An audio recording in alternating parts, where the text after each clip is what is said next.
Hello and welcome back to the Fruit of Grisaia. Last time we met Yuuji's superior, a woman named JB. We also had a bit of time with Makina and left off just barely avoiding a kiss with Amane. And now, let's continue. Read books in a well-lit area. That was a teaching of my master's. At that time I was accustomed to reading while shut up in a closet or dark room, so those words felt a bit refreshing. Of course, it's not like I'm worried about obeying the teachings of a woman who's already dead, and I'm still not good with direct sunlight. But here I am searching for a bright place with a book in hand anyway. Aren't I adorable?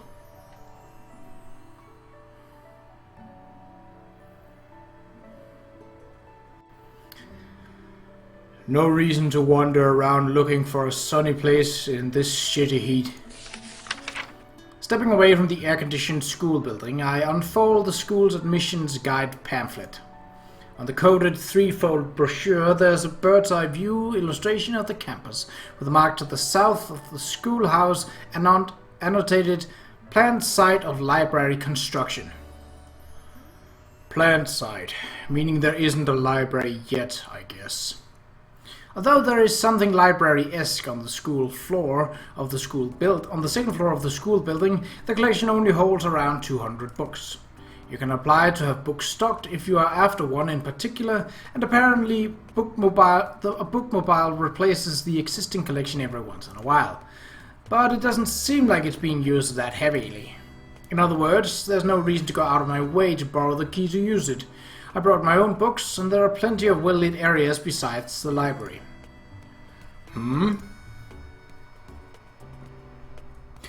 While casually looking over the pamphlet, I find the words Rose Garden. This is definitely our principal's doing.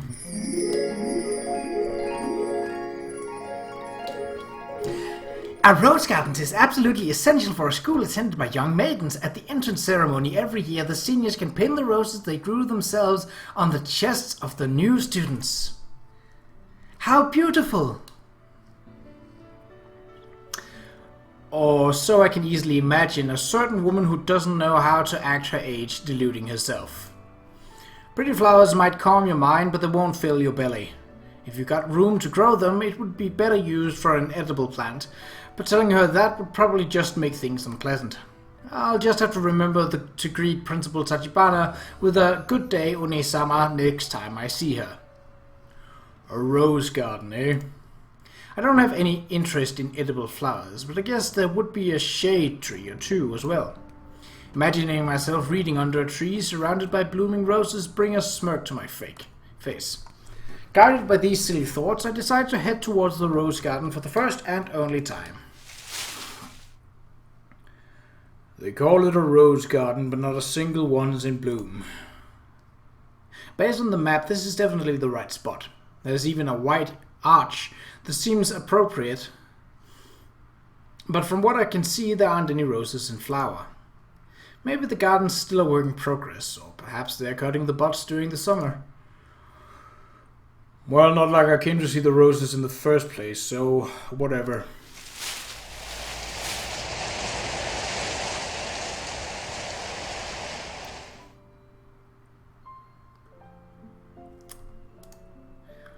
That was a surprise.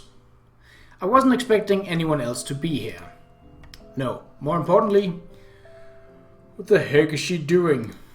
I approached silently and touched Makina's neck in the area of her carotid artery. She's got a pulse. On close inspection, she's breathing quietly, so I guess the wicked stepmother, Amane in this case, didn't feed her a poisoned apple. She's sleeping. Wait, this thing is a cat, I think? A large cat is serving as the soundly sleeping Makina's pillow. Oh, I didn't even notice that first. I taken it for a stuffed animal at first glance.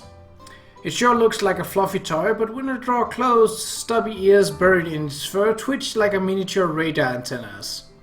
My next question, why sleep out here, soon resolves itself.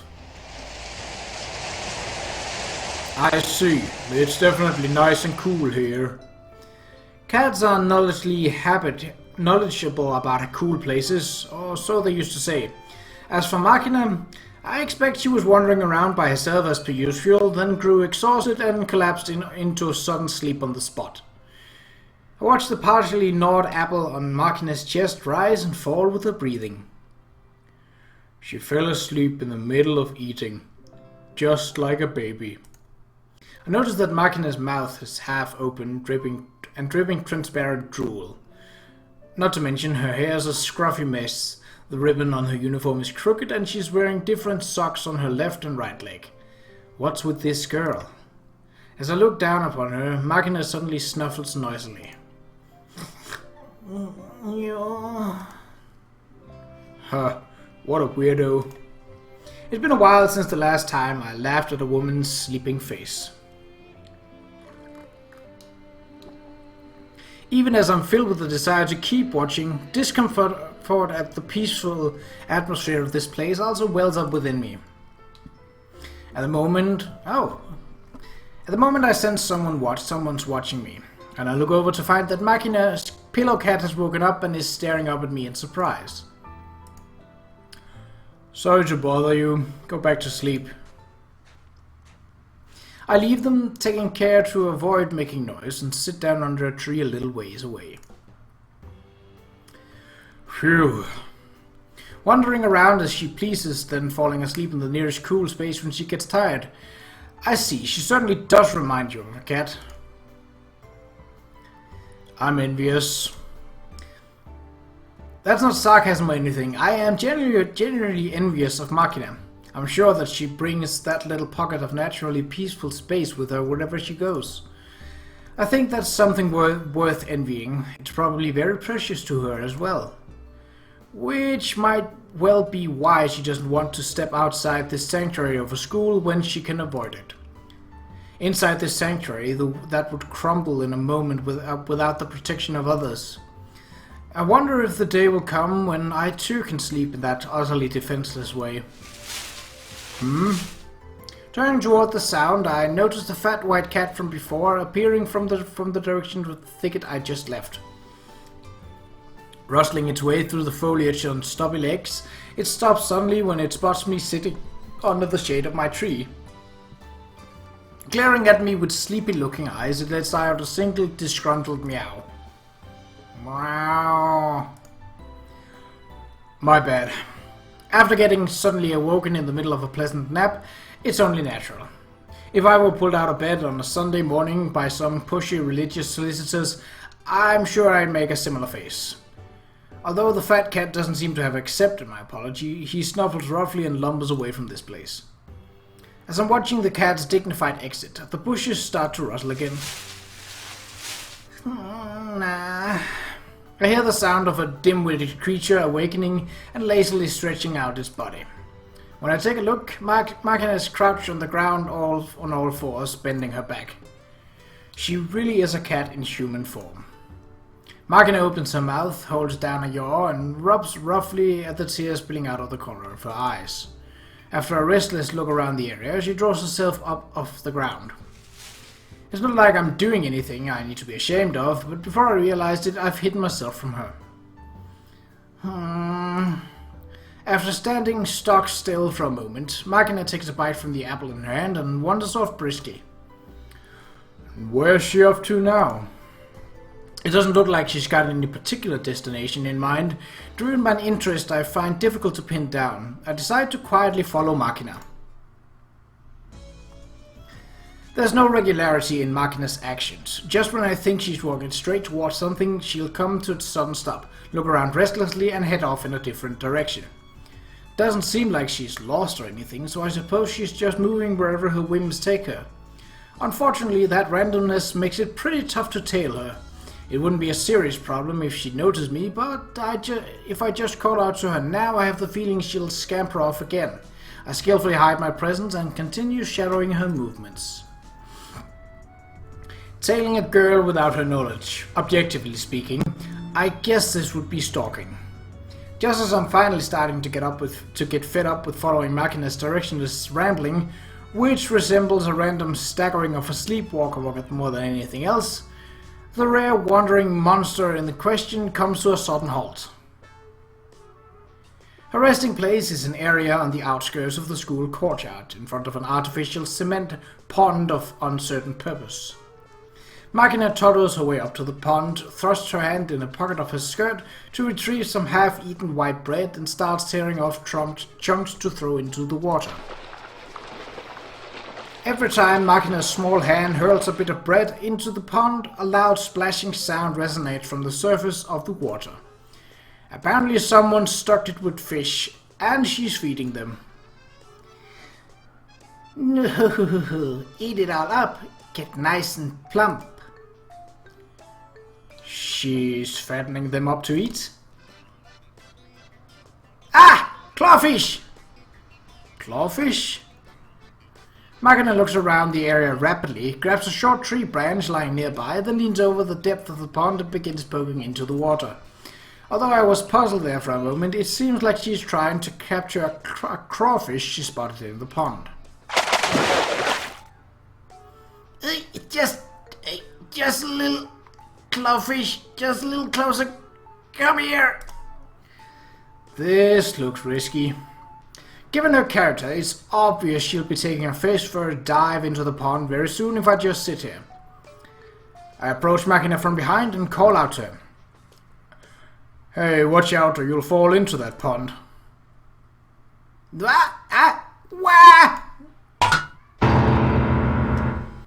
I guess I shouldn't have called out to her out of nowhere. Makina's hand slips off the ground and in a stereotypical slapstick pratfall. Whoops. Swiftly reaching out to the floundering Makina, I firmly seize the collar of her school uniform and pull her back to safety. Yeah. Dangled by the nape of her neck like a kitten, Makina lets out a feline cry. You're light. Are you even 40 kilos? There isn't any difference in weight from the backpack I'm always carrying. Given this weight size, I could lug her a good 25 kilometers in a single day. Ugh, let me down. Oh, sorry. You startled me. Shucking girls ain't right, you know. I wasn't planning to call out to you, but it's better than letting you fall into the pond, isn't it? Yeah, thanks for helping me. No need to thank me. I did the natural thing given the circumstances. Look at me shamelessly doing the life-saving hero number, despite being a large part responsible for the problem in the first place. I might have the makings of an American politician. Makina gives a quick bow of thanks and without another word starts to run away from me yet again. Hey, hold it! Where do you think you're going? Don't give me Why are you running away from me?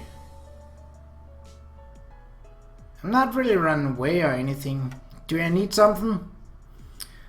When she asked me point blank, it's not like I have any particular justification for detaining her here. That said, it's kind of unpleasant to be avoided this blatantly. At the very least, if there's reason she's doing this, I want to know about it. I think I asked this before, but are you scared of me? Not really. If there's some reason why you're avoiding me, how about telling me? If possible, I'll try to address it. Again with the silent treatment. Deciding to pursue the conversation more patiently, I squat down to match my line of sight with Makina's. Do you remember my name? Kazami Yuuji. That's right. Yuuji's fine. First name's kinda embarrassing. Okay then. Call me what you want. Then Oni-chan. Oni? I have to say being called her big brother is a bit embarrassing on my end, but... well, alright. When I turn around in response to the splashing sounds coming from the pond behind me, there are a number of fish gathered around the surface of the water, flapping their mouths in demand for more food. It seems they've come to expect a handout when people stand near the pond. Makina, you still have breadcrumbs left? Yeah. Makina thrusts her hand into her skirt pocket and rummages through its contents. This ain't it. Not this one either. As she talked, she pulled things out of her pocket one after another. The items that emerge are mostly sweets like candy, chocolate, chewing gum, along with an erratic selection of tools like nail clippers, rubber bands, and glue sticks. Although I've heard that women's purses are connected to the fourth dimension, this girl's pocket seems to be connected to a garbage dump. Makina carelessly rains down the rubbish that emerges on the ground around her. One after the other. What is this? I pick up a plastic container shaped like a large film canister. There's a label pasted on the side filled with numbers and symbols of uncertain meaning.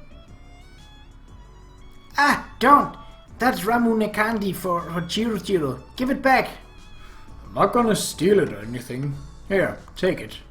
When I hold out the case to her, Makina snatches it back instantly. Ugh, you absolutely can't eat these, Kay. I'm not going to sneak bites of other people's food at my age. So you say, but I ain't convinced.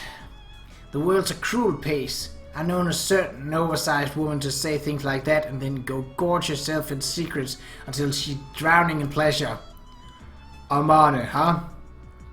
Ha! How do you know I was talking about Amane? I didn't. Just saying the first name that popped into my head. It really was her. Yes, she's got a surprisingly gluttonous side. Don't tell her you heard it from me, okay? Here, I'll give you some bread. Let's make that our little secrets. Good as a word, Makina shoves some half-eaten bread under my face. There, you can have all of it. Eat it all up and get nice and plump, yeah? No, I wasn't planning to eat it.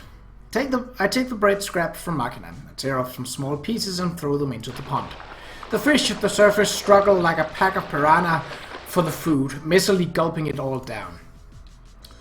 Nice appetite, huh? I thought these things were carp, but now that I get closer, they are actually goldfish? Yep, they're goldfish. I scooped them up at the Shinto festival last year. From a goldfish snatching game, huh? Yep. If these were originally goldfish from a scooping game, they're almost certainly the tiny kind that's sold as live food for carnivorous fish in pet shops. But these things are huge. I feed them every day and they just got bigger and bigger, you know? Fish generally can keep growing as long as they're alive, so the more you feed them, the bigger they'll get. What exactly have you been giving them, though? Chunks of bread or normal goldfish food, I guess. I feed them all the time during recess and when I get bored. Ah, I get it. You know, fish don't really know when they're full. They don't feel pain the same way we do either. So they eat as much as you give them, even if their stomachs are both bulging out. Really? The number one cause of death among aquarium fish is indigestion from being overfed. That's what it said, and something I read when I was a kid at least. You read that in a book? I think it was a magazine called Monthly Junior Science. They mentioned it in some article about raising fish in ozonated water. Oh, it was a magazine about fish? It had articles on all sort of things, not just fish. Animals, space, whatever.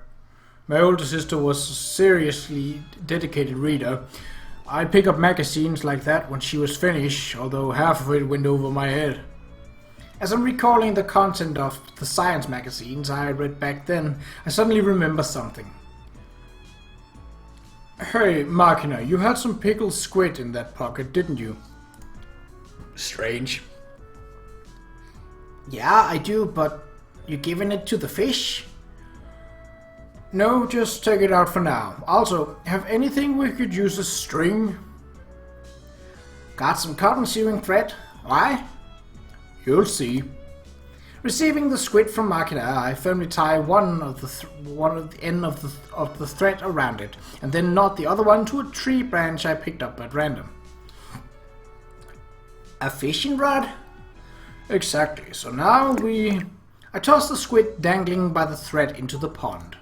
Around the area where I threw the squid, I can see the shape of the crawfish Makina had been poking at earlier. When I jiggle the squid in front of his face, within a matter of seconds the crawfish extends his pincers and firmly seizes the bait. There, hooked him. See that? Wow! Awesome! You caught the clawfish! It's a crawfish, not a clawfish. You got the word wrong. As I dangle the captured crustacean in front of her eyes, Makina stares at it with an expression of immense curiosity. Oh, this clawfish bright red. There must be a lot of edible aquatic plants or something in there. Crawfish turn red when they have abundant food. What happens if they don't? They turn blue. Blue? If you take a small newborn crawfish and continuously give it food like potatoes, radishes and sardines that don't contain carotene, it'll turn blue in a month or so. You serious? I read it in a book when I was a kid and ended up trying it out myself. There were some that ended up with a lot of violet spots or white flecks, but I remember getting a few that turned deep blue as well. Cool! I want to try it too! Okay then, try to catch one yourself. I pull the captured crawfish off the squid to return to the pond, then hand the fishing pole to Makina. Wonder if I can catch one. I've never fished before. Experiencing new things is always worthwhile, so you might as well try by trying to catch one yourself. Yeah, here I go! Don't fall into the pond, alright? Also try to get the smallest one you can. Okay, I'll do it! Taking the crude pole from me, Makina forcefully hurls the squid into the pond. Hope I can catch a clawfish. I already told you it's crawfish, not clawfish. Don't worry about it, I'm an idiot. Is that the issue here? I mean, I do remember pronouncing snail as smail back when I was in elementary school for a while, but after my sister pointed it out to me, I stopped making that mistake. Didn't you have someone to point out that sort of mistake for you? Mom, for instance? Nah, since Mom hates me. I see. There's no mother in the world who hates her child was my mother's line, but by now I'm all too well aware that the world isn't that simple. I suppose there really are mothers who hate their children. And for those children, that can't be a topic they want to chat about with some stranger. An awkward attempt at consolation would backfire here. You're a nice guy, Oni-chan. Me? Seems like I haven't quite gotten the hang of being called Oni-chan yet. You serious? How am I nice? Well, you didn't keep asking me about my family. Just wasn't interested enough to risk it.